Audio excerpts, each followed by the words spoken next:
This video is for entertainment only. It is not to be followed as a way of life or an option. It's just something that happened to me and just my decisions. I certainly don't recommend that you follow them. It's called Findon Man. Since moving to Sussex 16 months ago, I've been enjoying a new hobby, anthropology. And I'm excited to tell you that I've been able to identify 2 new species of man, hitherto unknown to me. The first species is usually silver-haired, tanned and recognisable by wearing short trousers throughout the year. Come rain, hail, gale, snow, beast from the east, no foul weather can persuade this hardy breed to don long trousers.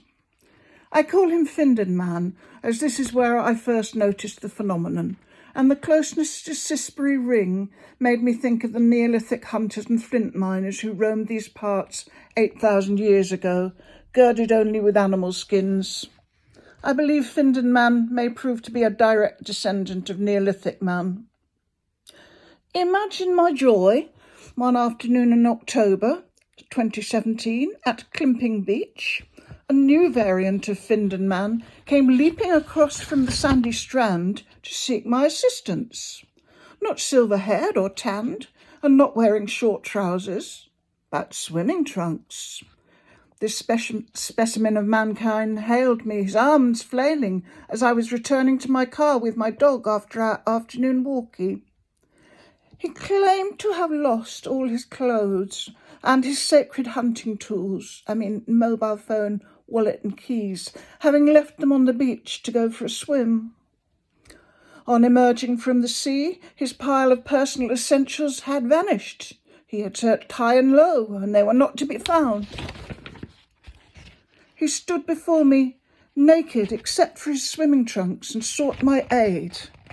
I offered to return to the beach and redouble the search, but no, he actually wanted something else. He explained that he and his wife had come down to Climping earlier that afternoon.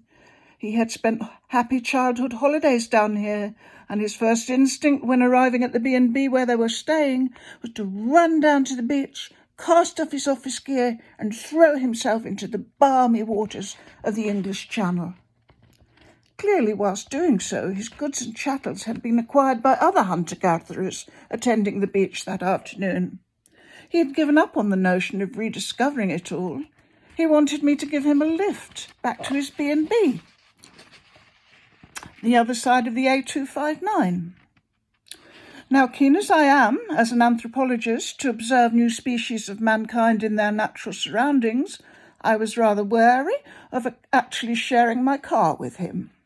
Doubtless David Attenborough would have flung open his car doors with a sense of privilege that this rare species trusted him enough to seek shelter with him. I am not David Attenborough, and could only wonder how much of a threat sharing my car with a half-naked strange hominid might pose, and whether his story was just a pretext to bamboozle foolish old me and rob me of my valuables. I was carrying a full packet of Werther's originals that afternoon and would not have liked to have lost them. What to do?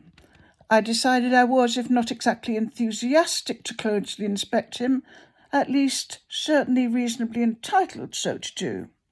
I wasn't looking to appraise his physique, you understand. That was all too apparent, but only to try and ascertain whether he had any dangerous weapons about him. I looked him up, I looked him down, and up. It didn't take long, he's quite a short man. I permitted myself to stare at his swimming trunks with gimlet eyes and decided he wasn't concealing anything untoward, probably. And so it was that I ushered him into my small car, where he sat at the back with my dog. He did ask if he could sit in the front, but I said, no, go in the back with my dog. We passed a few words as I drove. He told me he worked in London and lived in the borough of Bromley. He was extremely grateful, he said, that I had helped him, as not many people would have done so.